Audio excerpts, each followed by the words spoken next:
ça te parle si j'annonce 2400 millions d'euros? Eh bien oui, aujourd'hui on va parler d'une série, et pas n'importe quelle série. Bon oui certes j'ai eu quelques retards dans mes séries, mais aujourd'hui on va parler de la Casa de Papel. Donc cette vidéo est principalement faite pour ceux qui soit n'osent pas se lancer dans ce genre de série, ou pour ceux qui ont vu la série mais qui veulent aussi débattre dans les commentaires et donner leur avis. Parce que cette série, elle est juste trop bien. Donc bienvenue aujourd'hui dans la Casa de Papel, en 120 secondes.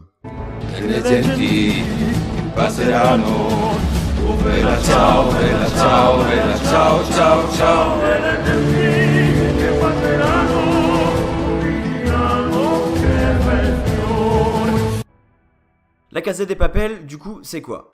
Pour rien spoiler, en gros, c'est l'histoire d'un mec, putain de trop intelligent, qui décide de faire un braquage. Mais attention, pas n'importe quel braquage. Le plus gros braquage de la planète, puisque le gars a décidé de braquer la fabrique de la monnaie en Espagne. Pour ça, il recrute une équipe, chacun spécialisé dans un domaine, et bah là, la série, du coup, raconte tout le déroulé du braquage, qui dure quand même plusieurs jours.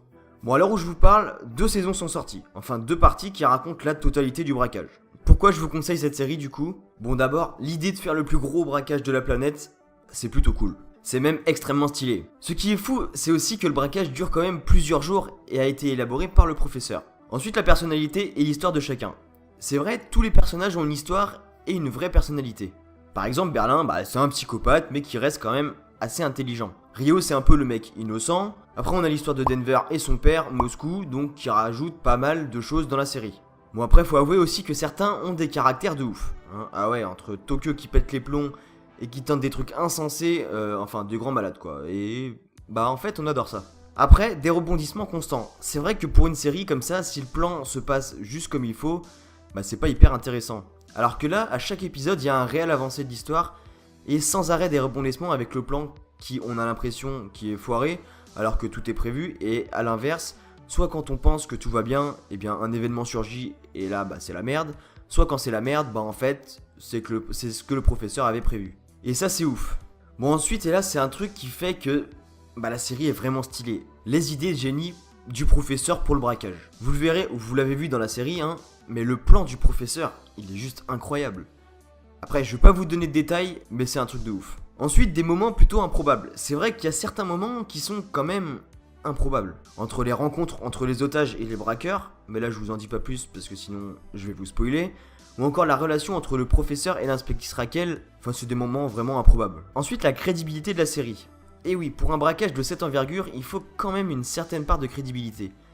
Et là je dois vous dire que le plan qui est réalisé est certes complètement fou, mais il est assez réaliste, et je trouve qu'on y croit. En tout cas moi personnellement j'y crois. Et pour finir, on s'attache à des personnages qui au premier regard ne sont pas vraiment attachants. Genre Denver ou même Oslo qui au début n'ont pas l'air vraiment très intéressants et qui au final, on s'y attache vraiment. Et pour terminer ça maintenant, ça va être à vous de jouer aussi dans les commentaires. Mais la question à se poser c'est comment faire une 3ème saison. Donc je vous laisse réfléchir là-dessus. Bon et bien voilà, la Casa de Papel en 120 secondes c'est maintenant terminé. Et pour conclure, je dois vous dire que vous devez aller voir cette série. Même moi au début, qui n'étais pas forcément fan de séries comme Game of Thrones ou des trucs dans le genre, et bien là, je me suis lancé et vraiment, ça vaut le coup. Et vous avez de l'action, vous avez de la stratégie, des rebondissements, et tellement de trucs de fou, donc faut aller voir. Sur ce, n'hésitez pas à laisser un pouce bleu si la vidéo vous a plu, et à vous abonner à la chaîne pour continuer de voir les vidéos et regarder également les autres vidéos qui sont dispo sur ma chaîne, parce qu'il y en a beaucoup. Vous pouvez aussi mettre en commentaire ce que vous avez pensé de la série, et sur ce je vous dis à la prochaine.